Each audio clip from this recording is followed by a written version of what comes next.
Hello everyone, this is Avi Rosalimsky here from Lake George here in RTC.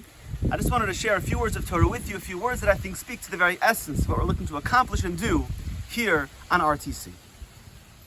In this week's Parsha, Parshas Eikev, the Torah tells us, V'haya Eikev tishma'un, and you should follow and listen to the mitzvos of HaShem, and if you do, HaShem is going to give us amazing brachos and keep the promises that He made for us. But the question that many of the Mefarshim ask is, what does the word Eikev mean? Eikev means heel. Yaakov Avinu was called Eikev, was called Yaakov, because he was holding on to the heel of his brother Esav. The word Eikev means heel. Eikev tishma'un, you should really listen to the mitzvahs of Hashem. Where does heel have to do with anything that the Torah is trying to teach us?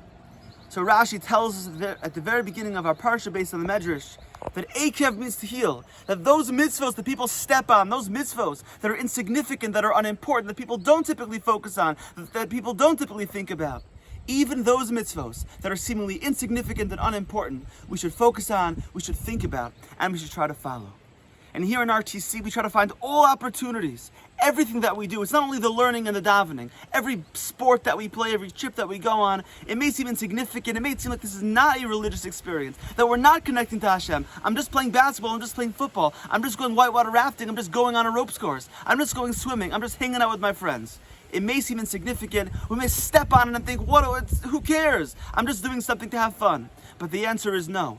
Even in those opportunities, even in those moments that we might otherwise not value, that we might otherwise not think is important, those are also opportunities to connect to the Ribono Shel Olam.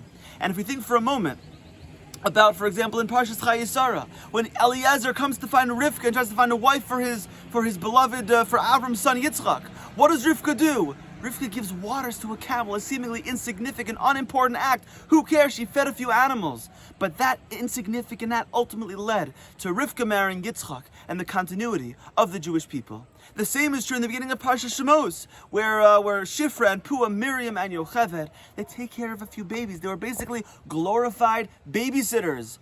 But ultimately, them taking care of a few babies in the beginning of Parsha Shemos led to the birth of Moshe Rabbeinu, and ultimately the redemption of the Jewish people. Everything that we do, every conversation that we have, every experience that we're going through is an opportunity to bring Hashem into our lives, to bring Hashem into the world. That's what we do here in RTC and Emirtz Hashem. Through all the fun activities, through all the fun experiences that we do, we should continue to bring Hashem into the world, to connect to Him, and Emirtz Hashem make Him very, very proud. Good Shabbos from RTC. Have an amazing Shabbos.